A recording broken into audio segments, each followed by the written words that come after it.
Sa kuulad AI Empowerment podcasti, Eesti esimest AI teemadele keskenduvat taskuhäälingut, mis aitab muuta tehisintellekti maailma arusaadavaks ja kättesaadavaks igale kuulajale. Iga kuu viimasel kuupäeval toob Kerlin Tiigemäe sinuni olulised AI arengud, kasulikud tööriistad ning inspireerivad kogemuslood AI uudiste ülevaate kaudu. Me tehisarutame inimestega, kes rakendavad AI't päriselt nii töös kui ka igapäevaelus. Mina olen Kerlin Tiigemäe, tehisintellekti koolitaja ja finantsvaldkonna praktik. Ja mina olen Sandra Veivik, ettevõtja, AI koolitaja ja AI Empowermenti looja. AI, ning head kuulamist! Tere tulemast kuulama AI Empowerment podcasti kuu lõpu eriepisoodi. Meil on käes märtsikuu lõpp, 2026 aasta esimene kvartal on möödas ja AI maastikul toimub väga palju. Ma ei oska öelda, kui pikaks tänane saade tuleb, aga sina näed seda juba, osa kirjeldusest. Ma tahan ikkagi need peamised uudised sinuni tuua. Nagu ikka, alustame sellest, et mis on juhtunud keelemudelite maailmas. Toon sulle erinevaid uusi rakendusi, mida sa võiksid katsetada, mis on võib-olla just nimelt sinu valdkonnas vahepeal muutunud ja siis ka uudised laialt maastikult või laialt maailmast ning ka Eestist, sest ka Eestis toimub AI teemadel väga-väga palju. Aga nagu ikka, alustame keelemudelitest ja räägime kõigepealt OpenAI'st. Kuigi ma tegelikult kaalusin, kas peaks Anthropicu esimeseks tooma, sest neil toimub päris palju. Aga siiski vanast harjumusest OpenAI on esimene ehk siis ChatGPT emaettevõte. Ka siin on erinevaid uusi funktsionaalsusi. Nimelt, ChatGPT sai sellised interaktiivsed matemaatika ja teaduse valdkonna selgituste loomise võimekused, ka visuaalsed. Ehk et põhimõtteliselt neil on selline funktsioon, mis aitab siis õppida sul matemaatika, loodusteaduste teemasid erinevate selliste interaktiivsete visuaalsete selgituste kaudu.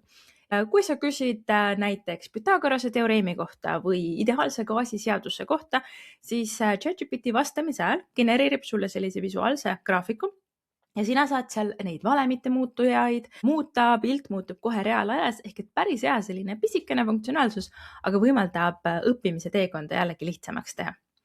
Vahepeal tuli välja GPT 5.4 ehk siis uus selline tippmudel, mis on loonud siis märkimisväärseid paremaid tulemusi just nimelt sellise igapäevase töölauarakenduste kasutamises, ka programmeerimises, ka teaduses, matemaatikas ja on täna kõikidele mudelitele või kõikidel tasemetel kasutatav ehk siis Plus, Team, Pro, kõik tasulised kontod. Ja sama mudel saavutas US World V testis, mis mõõdab siis just nimelt sellise töölaua ehk siis igapäevaste ülesannete navigeerimist 75% tulemuse. Ja inimeste keskmine on 72,4 ehk et päris kõrge ja GPT 5.2 ehk siis indine mudel oli sellest 2 korda kehvem, nii et oluliselt parem tulemus. OpenAI on kaasanud taaskord märkimisväärse summa. Nad kaasasid $110 miljonit ja tegelikult eilsest tuli uudis, et 10 miljardit veel, ehk siis nüüd $120 miljardit on nad kaasanud. Nende valuation ehk siis see väärtus on tänaseks $730 miljardit. Natukene hiljem tuli veel uudis, et nad värbavad juurde 1000 inimesi, nii et nendel on hästi tugev fookus olla jätkuvalt number 1 ja selleks nad kaasavad raha, värbavad tipptegijaid ja tahavad siis ka päris palju uusi arendusi teha. Lisaks siis uuendas OpenAI ka ChatGPT vaikemudelit ja eesmärk oli neil parandada vestluse kvaliteeti. Ehk need tuli välja selline vahepealne GPT 5.3 instant mudel, mis läks kõikidele ChatGPT kasutajatele vaikimisi kasutusele ja see on nüüd mõeldud siis, et oleks loomulikum ja vähem selline moraliseeriva suhtlusstiiliga ja nad ütlesid siis ka, et nad said sellega hallutsinatsioonide hulka vähendatud. Ja sisuliselt siis veebipõhiselt 25% ja isegi osates juhtudes rohkem, mis tundub madal, aga tegelikult kui mõtled selle peale, kui palju ta sul ikkagi aeg-ajalt hallutsineerib, siis need numbrid on päris kõrged. Nii, siis koos selle raha kaasamisega tegelikult OpenAI hakkas muutma ka oma strateegiat, ehk et nende fookus täna on liikuda rohkem äriklientide suunale, veel rohkem koodi tööriistade pakkumisele. Nad näevad, et nende põhikonkurent täna on Anthropic ehk siis Claude emaettevõte, millel tuleb suurem osa tulust just nimelt äriettevõtetest ehk siis B2B-st, aga ChatGPT-l ehk siis OpenAI-l on täna enamik ikkagi erakliendid ja kui nad mõlemad ju tegelikult tahavad e-bot ehk siis minna börsile, ma olen sellest ka varem rääkinud ja kui nüüd vaadata investorite vaatenurgast, siis ilmselgelt nemad eelistavad ettevõtted, kellel on ettevõtte kliendid, sest nad on ikkagi püsivamad, pikaajalisemad, turvalisemad. Nii et see on siis täna ka OpenAI fookus ehk siis seda uut raha nad hakkavad tõenäoliselt siis sinna panema, et siis olla paremad partnerid ka ettevõtetele just. Sellega seoses OpenAI otsustas ka kinni panna Sora ehk siis nende video genereerimise rakenduse ja just nimelt sellepärast, et neil on vaja ressursse, neil on vaja seda raha, see oli väga kahjumlik projekt. Küll seal tuli erinevaid kokkuleppeid, nad tegid ju Disneyga aasta alguses 1 miljardi suuruse projekti, kus siis Disney lubas kõiki enda siis neid nii-öelda trademarkitud tegelasi siis kasutada OpenAI, aga nüüd nad ikkagi otsustasid, et ei, me paneme selle suuna kinni, Disney leping lõpetati ära ja nad panevad siis kogu selle raha enda uutesse mudelitesse ja nüüd siis on ka välja öeldud selline koodnimi taaskord nagu Spud või Spud, mis on siis väidetavalt nende uus mudel, mis on planeeritud juba lähinädalatel ehk siis aprillikuus lansseerima ja nad ootavad sellest siis hästi suurt hüpet taaskord, nii et on mida oodata. Lisaks Codex, kes siis kasutab koodi genereerimisel OpenAI-d, neil tuli nüüd välja ka Codexi rakendus Windowsile.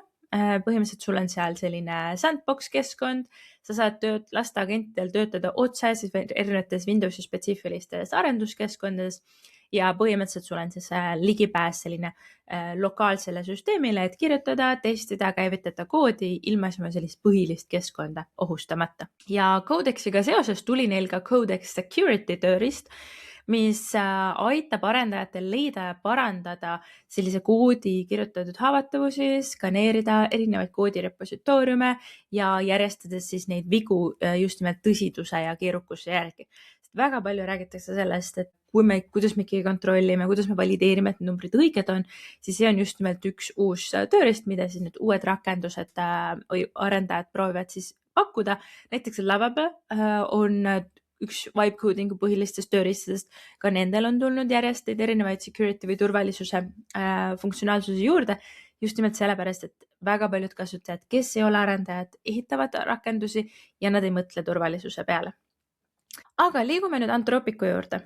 Claude'ist on siis ka päris palju erinevaid funktsionaalsusi tulnud ja mõningaid siukseid põnevaid uudiseid. Sissejuhatuses kohe näiteks Claude'i kasutati koostöös siis Mozilla, siis veebibrauser, eks on Firefox ja Mozilla on siis ettevõte ja koostöös nendega nad tegid siukse auditi Firefoxi koodi baasist ja Claude avastas sealt enda Opus 4 ehk siis kõige parem mudel, avastas sealt 22 turvanurkust, millest 14 hinnati kõrge riskiga ja nad analüüsisid 6000 faili, esitas 112 turvaraportit, nii et päris märkimisväärne ülevaade sellest, kuivõrd palju on sellisest töötavast, toimivast rakenduses võib tegelikult vigu olla ja kui palju on AI-st seal kasu, et neid vigu tuvastada.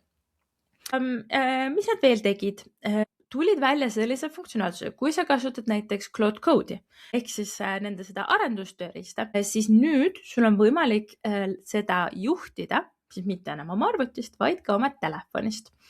Neil tuli välja selline funktsionaalsus nagu dispatch, sa saad selle tööle panna, kui sa teed lihtsalt oma sellele töölauarakendusele update'i. Ja põhimõtteliselt nüüd sa saad telefoni kaudu juhtida siis seda arvutit, mis sul peab olema muidugi siis lülitatud, näiteks kodus on, anda talle ülesandeid, kaugkäivitada, ajastada erinevaid töid, juhtida põhimõtteliselt seda otse ja hoides siis kogu seda kontrolli, turvapiiranguid ehk et ta teeb kõike seda sinu arvutis, näiteks ka sul lokaalses süsteemis. Ja täna on see olemas siis tasulistes pakettides. Ja teatud nuansid seal on, eks ju, et sul peab olema ühendus, on sul Macis jällegi kõige paremini tehtav erinevate connection itega, aga küll ta tuleb vaikselt kõikidele teistele platvormidele ka.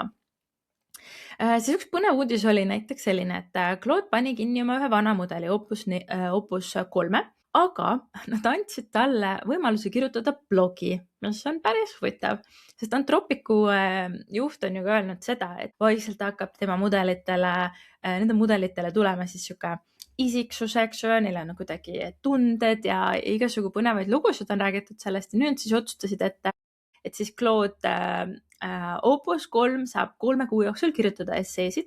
Ettevõte küll vaatab neid üle, aga ei toimeta neid, vähemalt nende sõnum on. Ja see oli tegelikult nende esimene mudel 2024 aasta märtsis välja tulnud, mis oli tõesti suurepärane sellel hetkel. Ja nüüd nad siis ei taha teda niisama kinni panna, vaid tahavad, et siis jääks inimestel rohkem mälestust. Siis mis veel tuli Coworkiga, ehk siis täna Claude'il on, või Anthropicul on siis Claude, ehk siis on su põhine peamine nii-öelda chatbot, kus sa saad küsimusi küsida, aga saad ka talle vaikselt mingis osas ülesandeid anda. Lisaks on Cowork, mis on siis nii-öelda töölauarakenduses, kus ta saab ligipääsu sinu arvutis olevatele kaustadele, nendele, millele sa annad, ja ta saab seal toimetada. Ja siis on Claude Code, mis on arendajatele suunatud.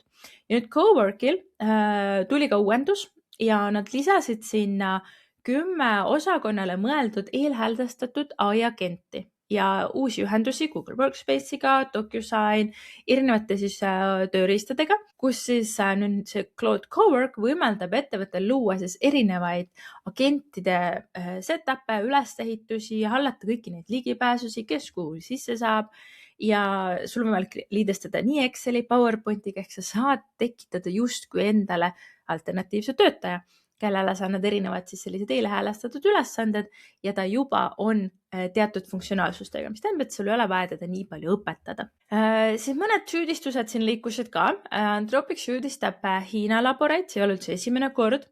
Aga nüüd süüdistatakse siis selles, et nii DeepSeek, Moonshot, Minimax, mis on täna 3 kõige suuremat Hiina AI laborit, tegid selliseid koordineeritud operatsioone, ehk siis justkui koos, et koguda Claude'i väljundite kaudu treeningandmeid ja need tegid siis väidetavalt 16 miljonit pettuslikku vahetust, 24 000 võltskontot ja üldiselt selle jaoks, et saada siis seda Claude'i andmestikku, et siis seda kasutada omakorda enda mudelite treenimiseks, seda nimetatakse testilleerimiseks.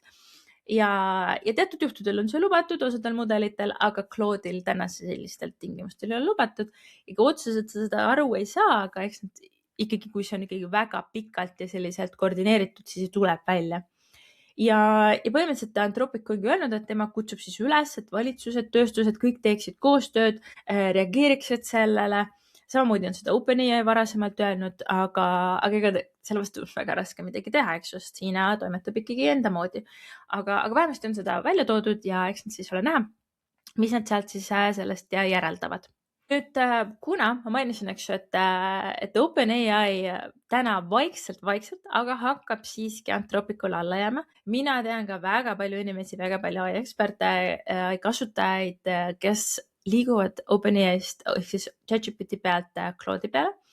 Ja Claude on teinud seda päris lihtsaks, ehk siis neil on kohe selline samm-sammuline juhend, kuidas sa saad ChatGPT käest kätte oma mälu, oma juhised, igasuguse sisu ja saad paari klikiga selle laadida Claude'i, ehk et sul ei kao ära see ajalugu. Minul oli ka päris pikalt seda, kus ma hoidsin lihtsalt enda vanast harjumusest oma projekte, niisuguseid kaustada süsteeme ChatGPT, sest mul oli seal nii palju ajalugu, aga tegelikult nüüd on selle ületõstmine imelihtne ja see tõstab koos selle mäluga, selle kogemusega ja sul on palju lihtsam Claude'iga alustada. Claude täna on kvaliteedilt ikkagi parem kui ChatGPT. Nii, aga siis vaatame teisi ka. Google'ist üsna vähe uudiseid tuli välja kiire, odav Gemini 3.1 Flash Lite, ehk siis nende kõige kiirem, kõige soodsam mudel, mis on mõeldud sellise suure mahuga ülesannete jaoks, kus ei ole vaja sellist tipptasemel reasoning arutlusmudelit ja sealt tuli siis märkimisväärne õpe just nimelt analüütilistes ülesannetes, ka võrreldes näiteks suurte arutlusmudelitega ja ta on siis 5% tegelikult Anthropicu mudelitest ja 8% Gemini 3.1 Prost, nii et on väga soodne, et kui sul on sellised suuremahulised taskid siis, või failid, mida analüüsida, siis võid täitsa Gemini 3.1 Flash Lite'i proovida. Siis Metalt ka vaikselt tuleb erinevaid uudiseid, nad lansseerisid Tribe V2 mudeli, mis on treenitud enam kui 700 inimese ajuskaneeringutel ja suudab täna simuleerida ajutegevust nii nägemise, kuulmise kui keele puhul ja ta ületab täpsuselt isegi selliseid reaalseid MRI ehk siis need nii-öelda haiglates tehtavaid ajuuuringute mõõtmisi. Tal on 100 tundi andmeid 70 000 erineva ajupiirkonna ühiku info hulka ja põhimõtteliselt, mis nad teevad, siis võimaldab virtuaalselt tuvastada näiteks erinevaid ajupiirkondi, mis on siis mõeldud nägude töötlemiseks, kõne, teksti töötlemiseks, ehk kui inimesega peaks midagi juhtuma, siis selle järgi on sul päris kiiresti võimalik öelda, et milline ajupoolkera või ajupool on halvatud siis näiteks või midagi on sellega juhtunud. Ja nad tegid sellel avatud lähtekoodiga, mis tähendab, et see on võimalik tegelikult neuroteadustes, erinevates ülikoolides kasutusele võtta. Minu meelest väga-väga äge initsiatiiv. Microsoft tuli välja ka Coworkiga, just rääkisin Claude Coworkist ja kuna Microsoft nüüd teeb koostööd lisaks ChatGPT ehk siis OpenAI'le ka Anthropic'uga, siis nad toovad järjest ka Claude'i funktsionaalsusi, mis on super. Ja neil on nüüd Copilot Cowork, mis on täpselt samamoodi üles ehitatud nagu Claude Cowork, samadel põhimõtetel, ehk et nüüd, mida siis Copilot saab, mitte ainult vastata chatis oma küsimustele ja otsida, faile SharePointist näiteks, ta saab teha ülesandeid, ehk ta saab minna sinu Microsofti rakendustesse, seal midagi otsida, midagi muuta, midagi sisestada, ehk siis korrastada kalendrit, koostada koosolekumaterjale, teha ettevõtete analüüse, luua erinevaid tootete lansseerimise plaane ja ta kasutab siis Outlooki, Teamsi, Excelit, kõiki neid Microsofti tööriistu. See on täna piiratud testprogrammis, ehk siis sa pead olema selles Microsofti Frontier programmis ja eraldi kokkulepetega, aga küllap ta tuleb varsti taaskord jällegi ka kõikidele kasutada. Ja Microsoft on siis ka just nimelt proovimas veel rohkem AI-le keskenduda ja nad on struktureerinud oma organisatsiooni taaskord ümber. Nad on ühendanud siis erinevad Copiloti tiimid ja on andnud siis Mustafa Sulemanile, kes on siis nende AI-valdkonna juht, sellise ülesande ja fookuse keskenduda järgmisel 5 aastal, et arendada välja sellised superarukad ehk siis AGI-süsteemid. Selgelt on ka näha, et Copiloti kasutus on väga tagasihoidlik võrreldes sellega, kui palju Microsoftil üldiselt kasutajaid. Inimesed jäävad ChatGPT, Claude'i muude peale, nii et Microsoft on siis ka selles osas kergelt öeldes mures. Ja mõned siis veel, Hiina mudelitest natuke rääkisin, Alibabalt, ehk siis Hiinast on tulnud Gwen'i uus mudel, Minimaxil tuli uus mudel, mis on siis ka selline arutelumudel, on ka väga-väga hea. Ja Euroopast muidugi Mistral, aga nendel ikkagi vaikselt tuleb erinevaid platvorme, neil tuli välja ka siuke pisikene mudel, Small N4, Small 4, mis koondab siis nii arutlus, programmeerimise, visioonivõimekused ja nemad toovad ka selliseid muu valdkonna mudeleid päris palju, et mina olen ka soovitanud ostada enda klientidele selliseid teatud funktsioonideks, teatud ülesanneteks kasutada Mistrali, sest ta on ikkagi Euroopa mudel, kohalik mudel, lokaalne mudel ja neil näiteks on ka hääle kloonimise mudel nüüd välja tulnud ja kõne genereerimise mudel Voxtel TTS, mis suudab 3-sekundilise näite põhjal kloonida kõneleja hääle ja genereerida loomulikku kõnet 9 keeles. Muidugi 9 keelt, väga väike hulk võrreldes suurtega, aga jällegi võib-olla see on siiski midagi, mida sul just või sinu organisatsioonis vaja oleks. Perplexitist ka tuli välja üks rakendus, mida ka ma tean, et sellised AI-entusiastid on juba hakanud katsetama, ehk siis Perplexity Computer. See on 19 mudeliga AI-agent. Perplexity on teatavasti see mudel või rakendus, mis kasutab erinevaid keelemudeleid seal all. Ja nüüd on neil siis ka, mis on väga suur konkurents näiteks Claude Coworkile, ehk et annad ülesande Perplexity Computerile, ta suudab selle ära jagada 19 erineva tehisarumudeli vahel, luua ise alamagente, mis suudab siis sirvida, koodi kirjutada, rakendustega ühendada ja põhimõtteliselt neid ülesandeid iseseisvalt täita. Iga töö jookseb eraldi siukses liivakasti keskkonnas või sandboxi keskkonnas. See süsteem suudab ka kombineerida erinevaid mudeleid, mis muidu võib-olla konkureerivad. Ja see hinnastus on kasutuspõhine. Max-paketiga tuleb teatud krediiti juurde, aga see saab üsna kiiresti otsa, nii et sa hakkad ikkagi nagu sarnaselt appile hakkad siis selle eest maksma, aga tõesti see on päris võimekas, kui sa tahad selliseid keerukamaid ülesandeid ja tahad erinevaid mudeleid kombineerida. Nii, aga mõned siis rakenduste ülevaated natukene lühemalt, ehk Perplexityl tuli ka Health, ehk siis tervisefunktsionaalsus, võimaldab kasutajatel ühendada terviserakendustega, kantavate seadmetega, analüüsida tulemusi. XAI-lt nemad siis Elon Muski eestvedamisel on siis oma organisatsiooni ümber restruktureerimas ja nendel oli algselt 11 kaasasutajat, kellest on järgi 2. Põhimõtteliselt siis viimane Grok Code'i juht ka lahkus ja Elon on siis öelnud, et on okei, it's okay, we move forward. Põhimõtteliselt ta tahabki hakata siis nullist uuesti ehitamast, ta näeb, et tänane lähenemine ei olnud piisav, tal on väga suured ambitsioonid, nagu me teame, nii et tema siis tahab siis kogu enda platvorme hakata ümber muutma. Google'il tuli peale Gemini ka veel erinevaid funktsionaalsusi. Nano Banana 2 tuli vahepeal siin välja ja läks kohe taaskord pildi edetabelites esimeseks ja oluline osa on seal, et see on poole odavam. Jah, kui sa kasutad Gemini's, sul ei ole vahet, aga need, kes kasutavad siis enda rakenduste sees piltide genereerimist, nüüd saavad tegelikult parema mudeli poole soodsamalt, nii et seda kindlasti tasub kasutada, vaadake, et te kasutate Nano Banana 2. Siis Google pani ka Maps'i nüüd AI funktsionaalsused, ehk et kui sa kasutad Google Maps'i, et midagi otsida, mingisugust infot kuskile liikuda, siis nüüd sul on Ask Maps, selline funktsionaalsus, mis aitab reisi planeerimisel küsida marsruuti, peatuste kohta ja tegelikult teatud kohtades sa saad ka sellist 3D vaadet luua, ehk ta näitab sulle, kus sa oled, mis sa teed seal, kuidas need majad paiknevad. Sul peaks olema navigeerimine palju lihtsam. Ise ei ole seda veel katsetanud, aga kõlab väga põnevalt. Neil tuleb ka Google Workspace'i kogu aeg erinevaid AI funktsionaalsusi juurde. Nüüd on Gemini funktsioonid olemas Docsis, Sheetsis, Slidesis ja Drive'is, mis aitavad siis neid dokumente, tabeleid, esitlusi luua ainult ühe käsuga. Ehk nüüd sul on rakenduste sees ka siis Gemini olemas, mis selle sama faili sees toimetavad. Vibe koodimine on tõesti populaarne. Google on ka sellest aru saanud ja Google AI Studios on nüüd ka täisfunktsionaalne vibe koodimise lahendus olemas. Neil on selline asi nagu Anti-Gravity koodiagent, mis võimaldab luua promptide põhjal tootmisküpseid rakendusi koos Firebase'i taustasüsteemide, autentimise ja andmebaasidega. Põhimõtteliselt sa saad teha seal mänge, erinevaid teenuseid juurde võtta, API-t ühendada, kasutab Next.js-i raamistikku ja põhimõtteliselt nad juba on öelnud, et sadu tuhandeid rakendusi on seal juba loodud. Et kui sa oled Google ökosüsteemis, oled kasutanud Google AI Studiot, siis võid täitsa katsetada seal ka vibe koodimist. Microsoftil ka pildimudel My Image 2 ehk et Microsoft teatavasti hakkab liikuma ka sinna suunda vaikselt, et enda mudelit arendada ja nad alustasid pildimudelist, mis on päris kõrgel, ta on 5. kohal Arena AI edetabelis ja on siis seal ka kasvamas, neil tuli sellest siis uus versioon.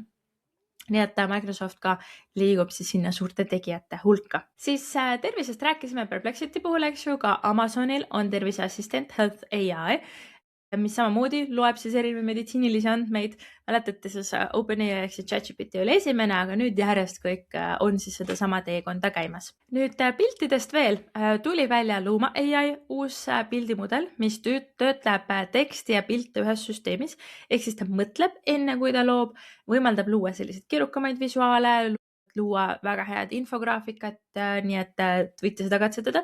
Midjourney'l on väljas juba V8 ehk siis 8. versioon, mis on parema kiirusega, parema detailitäpsusega, võimaldab ka nüüd teksti renderdamist. Pikal tuli välja uus versioon või uus funktsionaalsus nimega AI Selves, ehk et sa saad luua siis selliseid püsivaid AI kloone ja neid siis postitada sotsiaalmeediasse, ehk siis neid korduv kasutada. Ja videomaailmalt tuli välja Lightraxilt LTX23 videomudel, mis on siis nüüd ka avatud lähtekoodiga ja on desktop, ehk siis sul on ka selline lokaalne videoredaktor olemas, mis töötab siis samal tehnoloogial. Nii et videomaailmas on üsna vaikne olnud. Pildimudelitel on küll neid juurde tulnud vahepeal. Disaini osas Figma, üks disainiplatvorm, on liikumas ka üha rohkem AI-maastikule ja nüüd nad avasid siis enda platvormi AI agentidele, näiteks nagu Claude Code. Ehk et kui sa ehitad Claude Code'iga mingisuguse dashboardi, mingisuguse visuaali, kodulehe, nüüd sul on võimalik see otse tõsta siis Figmasse või siis luua see connection seal niimoodi, et sa saad Figmaga ka sedasama keskkonda kasutada, ehk siis Claude Code'ist otse teed muudatusi Figmas. Ja kellele meeldib AI-ga slaide teha, kes on Gamma fännid, siis Gammal on ka uus disainitööriist Imagine ja see on siis integreeritud esitustarkvarasse, võimaldab luua logosid, infograafikuid ja sotsiaalmeedia visuaale automaatse enda brändi stiiliga. Ehk et ei ole vaja kuskil mujal enam neid visuaale teha, neil on nüüd siis ka enda funktsionaalsus olemas. Sunon ehk siis muusika genereerimise rakendusel tuli ka välja uus versioon 5.5, kus on hääle kloonimine, kohandatavad mudelid, personaalse stiili õppimine veelgi enam sees ja ka Notebook LM, mis üks minu lemmikutest võimaldab nüüd teha siis videokokkuvõtteid, mis on nüüd cinematic video overviews ehk et põhimõtteliselt sinu enda materjalidest loob ta sellised visuaalsed narratiivsed videokokkuvõtted ehk et põhimõtteliselt nagu päris videod, mitte enam sellised slaidid või esitlused, vaid päriselt loob sulle siis selle video sinna juurde, mis on päris põnev funktsionaalsus. Eriti näiteks mõtle mingit loodusteaduste õpetamisel, kus sa saadki justkui neid loodusvideoid sinna panna, et tasub kindlasti katsetamist. Muudest teemadest. OpenAI'l ja Anthropicul oli siin vahepeal selline põnev temaatika Pentagonis ehk siis USA valitsusega. Ja sellest minust ma rääkisin juba veebruaris, kus olid need esimesed mõtted, et kuidas ikkagi saaks siis USA valitsus kasutada erinevaid keelemudeleid, et parandada seda valitsuse tööd, aga kuni selleni välja, et sõjapidamises, eks ju, teatavasti USA-le meeldib teiste riikidega sõdida ja nad tahavad siis kasutada AI mudeleid selleks. Ja kõigepealt nad siis pöördusid Anthropicu poole. Anthropic loobus sellest, ütlesid, et ei, me ei ole nõus, sellepärast et see läheb meie põhimõtetega vastuollu, et Claude'i mudelit kasutatakse siis kellegi ründamiseks või erinevateks siis sõjapidamise valdkondades ja selle peale muidugi siis Trump koos siis oma meeskonnaga solvus, pandi peale Anthropicule selline keeld, millega öeldi, et tema ei tohi üldse enam olla siis USA valitsusega koostöös, ei tohiks mitte midagi teha, keegi ei tohiks neid midagi osta. Ja see tekitas siis väga suurt poleemikat ja kahest vaatenurgast. Muidugi see Anthropicule ei meeldinud. Nemad siis selle peale kaebasid valitsuse kohtusse, ütlesid, et see on vaja vaidlustada, see ei ole okei. Aga samal ajal, mida siis tegi USA valitsus, pöördus OpenAI poole. Ja Sam Altman muidugi oli kohe, et davai, teeme lepingu ära, läksid lepingusse ja siis pärast sellele järgnes see, et kõik inimesed teada said sellest, ütlesid, okei. Kuidas see võimalik on, et Sam Altmanil pole mitte mingisugust moraali ja kohe tuli suur laine, kuidas kõik hakkasid kolima siis OpenAI'st, kustutati neid rakendusi, kustutati kontosid, mindi siis Anthropicusse ja sellest ajast alates on Anthropic number 1 olnud allalaadimistes just Claude'i osas. Inimesed järjest lähevad jätkuvalt sinna. Sam proovis küll seda parandada ja seal erinevaid PR-asju, kampaaniaid teha. Ütles, et ei, et me panime ikka selle punkti sisse, et ei tohi ja nii edasi. Aga kokkuvõttes nad ikkagi sinna lepingusse läksid ja muidugi Anthropicu juht Dario Amadei ka kohe hakkas kritiseerima OpenAI'd, et nad selle tehingu tegid, et see pole okei ja et nad on seal omavahel seotud ja erinevaid annetusi teinud seal USA valitsusele ja nii edasi. Nüüd seal on päris palju sellist sogast vett, aga jah, ütleme nii, et sõja tegemises tegelikult juba ju kasutatakse, et sellest on ka erinevaid lugusid, kuidas küll FBI, küll erinevad USA valitsuse üksused on juba tegelikult kasutanud nii Claude'i kui OpenAI'd, nad on kõik seal juba olnud olemas juba päris mitu aastat, nii et eks ta natuke on sihuke teater, aga teisalt päris oluline asi, mille peale ikkagi mõelda, et milliseid ettevõtteid me tahame ise ka toetada. Siis Anthropic tegi ka ühe põneva uuringu. Nad küsitlesid 81 000 kasutajat, et tegelikult küsitlesid neid Claude. Ehk siis nad ehitasid Claude'i agendi, mis pöördus siis erinevate kasutajate poole, 81 000 inimest vastas. See 59 riigist väga märkimisväärne hulk. Ja nad küsisid siis, mida inimesed ootavad avaist ja mida nad kardavad. Ja see oli päris huvitav sihuke lugemine, üsna lühikene. Paneme sellega sinna jao kirjeldusse. Ehk et suurim ootus muidugi on tööalase efektiivsuse kasv. Aga summas kui suurim hirm on AI eksimused, millele järgnevad töökohtade kadumise ja liigse sõltuvuse riskid. See oli päris huvitav, et ühelt poolt just kui me tahame seda efektiivsust, teiselt poolt me seda kardame. Me kardame ka seda, et me jääme sõltuvaks AI-st ehk et me justkui muutume rumalamaks. Et see oli päris huvitav. Tegid siis erinevates piirkondades. Näiteks tuli sealt ka välja, et India ja Lõuna-Ameerika on AI suhtes positiivsemad, samas kui USA, Euroopa, Jaapan on pigem neutraalsed või kriitilised. Täitsa huvitav sihuke lugemine ja väga märkimisväärne, eks ju, et Claude siis seda ise just kuidagi. Siis OpenClaused on ka päris palju siin juttu olnud, ehk siis avatud lähtekoodiga eraldi rakendus, millest veebruaris ma pikemalt ka rääkisin, võid seda osa kindlasti järel vaadata, kui sa tahad sellest rohkem kuulda. Nüüd on vaikselt tulnud siis erinevad lugusid, kuidas inimesed kasutavad, kus need riskid on, kus mitte. Ja ühelt poolt on meil Nvidia, mille juht on siis öelnud, et OpenClaw on tõenäoliselt kõige olulisem tarkvara väljalase üldse ajaloos. Väga märkimisväärne sõnavõtt, eks ju, ja me teame, et Nvidial on palju mängus, eks ju, nende eesmärk on kiipe müüa, nende eesmärk on AI-kasutust suurendada, aga siiski ma arvan, et ta päris iga rakenduse kohta seda ei ütle ja sellest tulenevalt nemad on öelnud, on siis välja tulnud ka enda siis sellise ettevõtetele suunatud OpenClaw lahendusega, ehk siis nad võtavad siis selle avatud lähtekoodiga, panevad siis enda keskkonda, ütlevad, et vaadake, nüüd ettevõtted te saate seda turvaliselt kasutada, seal on süsteemid, kontrollid peal, nii et Nvidia kindlasti tahab kogu selles AI-teemas oluliselt rohkem sees olla. Samal ajal näiteks Meta üks tippjuht, kes oli veel nende ohutusjuht, Summer Yu avaldas, et tema OpenClaw agent hakkas päris e-postile ligipääsu saades ignoreerima peatamiskäske ja hakkas lihtsalt massiliselt kirju kustutama. Seal oli üks ekraani pilt ka sellest, kus ta üritas stopp, ära tee seda, millega sa tegeled, eks ju. Ta ei öelnud stopp ja ta proovis siis nagu sõnadega öelda, et appi lõpeta ära ja nii edasi. Aga OpenClaw'sse oli sisse kirjutatud, et kui sa ütlesid lihtsalt stopp, siis ta kõik peatab, eks. Aga kui sa lihtsalt kirjeldad seda, mida sa tahad, et ei teeks, siis ta ei pruugi sellest aru saada. Selle peale muidugi OpenClaw tegi kohe arendused, eks ju, et selle stopile lisaks pandi igasugune hulk või suur hulk erinevaid siis neid keeldusid juurde, millega ta kohe lõpetab oma töö.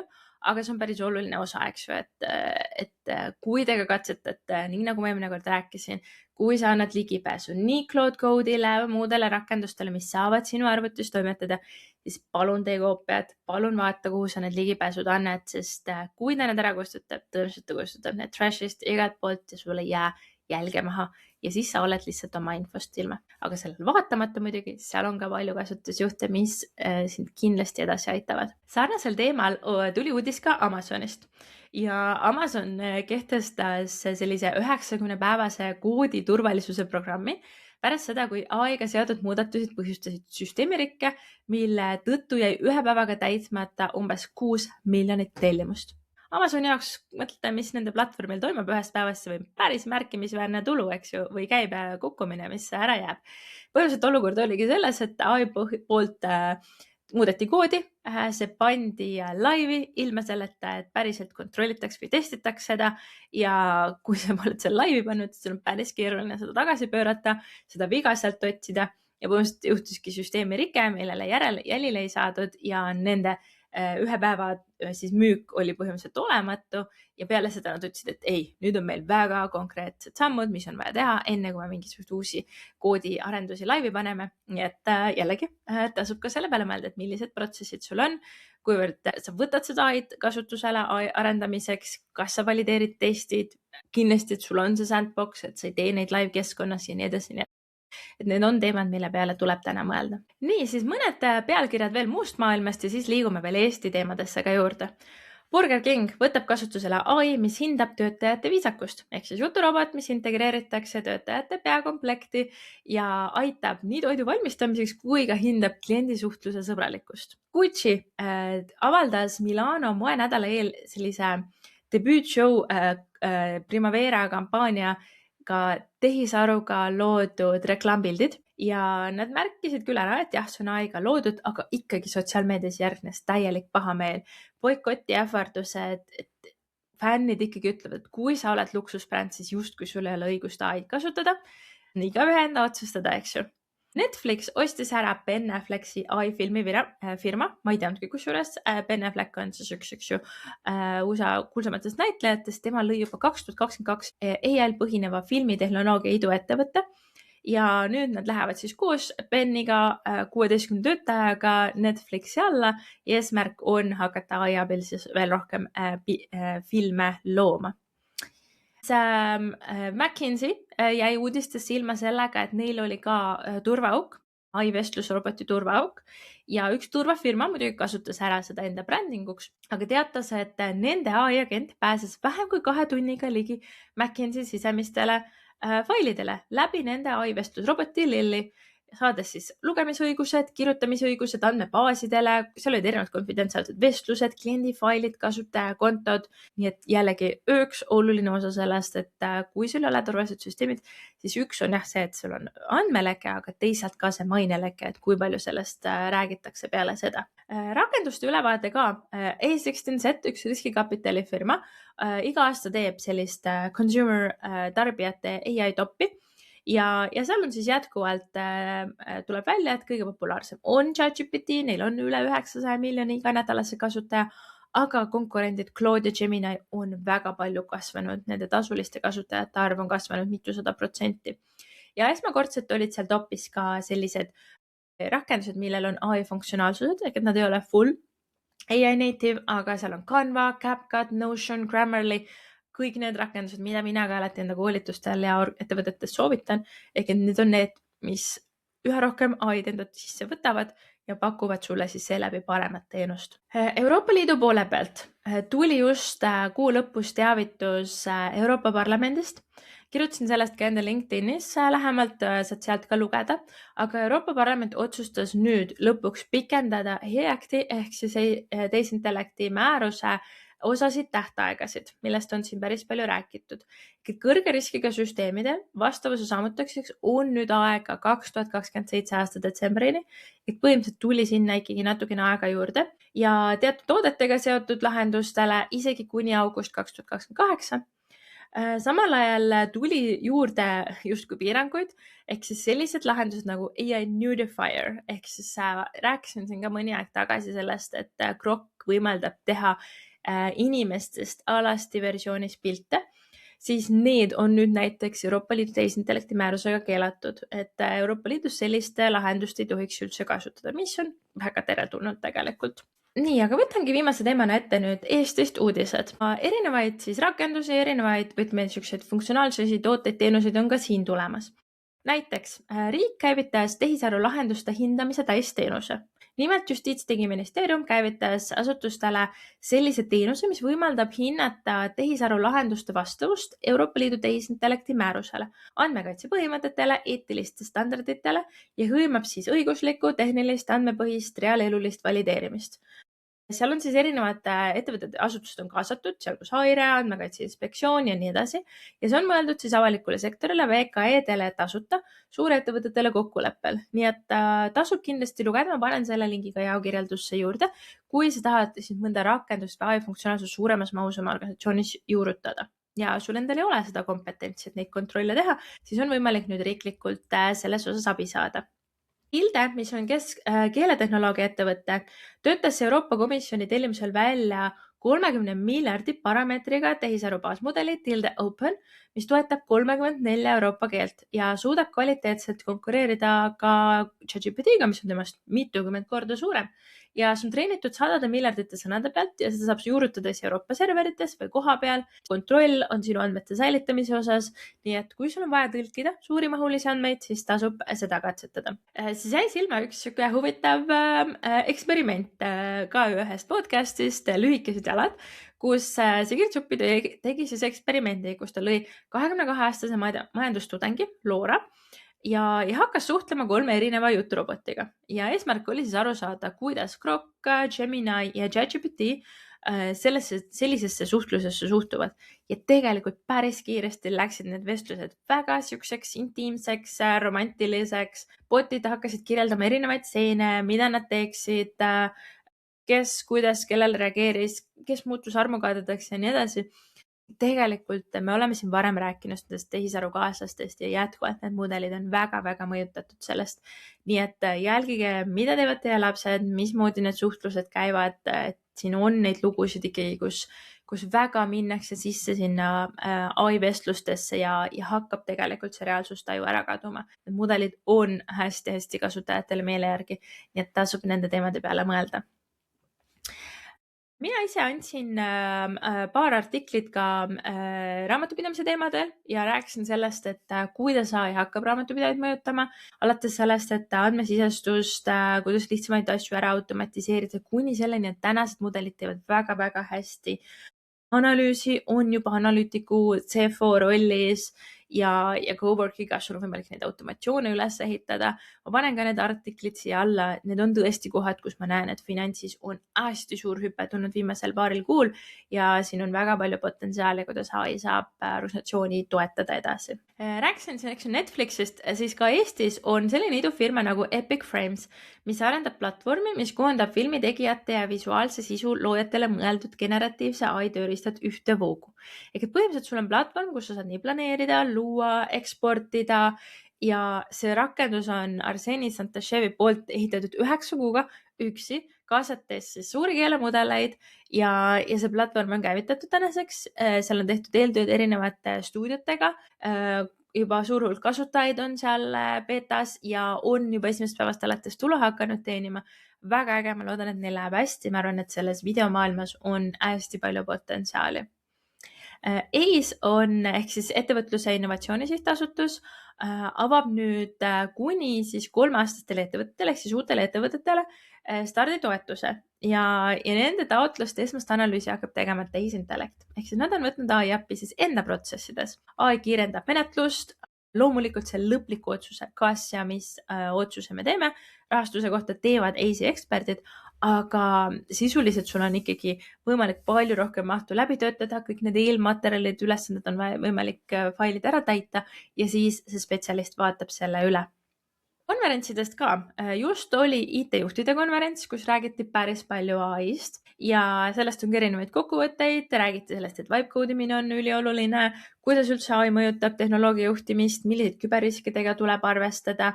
Nii et saate selle kohta lugeda, mis juba tehtud on.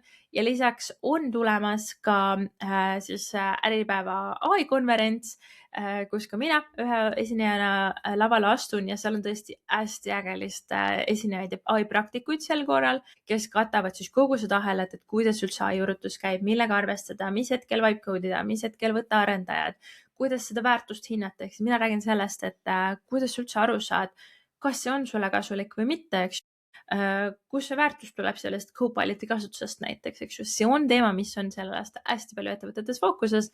Me ei lähe lihtsalt pimesi enda peale ja ei võta neid erinevaid rakendusi kasutusele. Ja kui sa tahad ka suuremas mahus veel AID kasutusele võtta, testida, siis ka Airel on nüüd AI and Robotics Estonial on ideede kogumise voor, kus ettevõtted saavad testida tehisintellekti robootika lahendusi enne investeeringute tegemist ja tema projektide kulud kaetakse peaaegu 50 000 euro ulatuses ilma oma finantseeringuta. Ja see on tõesti väga-väga hea koht, kust alustada. Seal on täna oodatud eelkõige tootmissektori ja tootmisega seotud sektorite ettevõtted, kelle eesmärk on siis efektiivsust tõsta, konkurentsivõimet tõsta, aga kindlasti tasub selle kohta uurida, sest tootmises on väga palju optimeerimise ja efektiivsuse tõstmise kohti. Ja viimaseks ITL, Infotehnoloogia Liit, Infotehnoloogia Telekommunikatsiooni Liit tunnustas siis eelmise aasta parimaid ja seal oli ka rõõm näha, et päris palju AI ettevõtteid. Better Medicine sai seal oma AI-põhise vähituvastusega auhinna, sest nemad on saanud juba kliinilise kasutusloa. TI hüppeprogramm, mis on jõudnud gümnaasiumiteni, kaasanud üle peaaegu 5000 õpetajat, see samamoodi seal siis kiitust ja aasta läbimurdeks nimetati näiteks Roller Robotics, kes kaasas 3,7 miljonit autonoomsete robotite arenduseks ja aasta eeskuju tiltis sai hoopiski Töötukassa teenuste reform. Nii et kõik need tegelikult on seotud tehisintellekti teemadega, sest see on valdkond, mis on läbivalt siis erinevates rollides, ülesannetes, ettevõtetes sees. Nii, aga minu poolt ma tõmban otsad kokku, sest see osa on juba väga pikaks läinud. Mul jäi vähemalt pooled uudised teiega jagamata, AI-maastikul on väga palju toimumas. Kui sa iganädalaselt tahad ülevaadet, siis minul LinkedInis tuleb samamoodi AI-uudiste ülevaade, kus sa saad kiirelt noppida siis selle olulise kokkuvõtte. Aga muus osas ma kuuleme, näeme siis juba aprilli lõpus, kui vaatame, mis kõik on aprillis toimunud. Aitäh sulle, et sa kuulasid. Kui sulle see meeldis, oled esimest korda, siis pane follow. Oleme olemas siis Spotify's, Apple Podcastis, YouTube'is ka, kõik su lemmikkanalid, kus kohas sulle meeldib sisu tarbida. Ja iga kuu lõpus tuleb sulle siis uudiste ülevaatest teavitus, et see on nüüd väljas ja saad eesti keeles mõnusasti kuulata AI uudiste kokkuvõtet. Aitäh sulle ja tšau!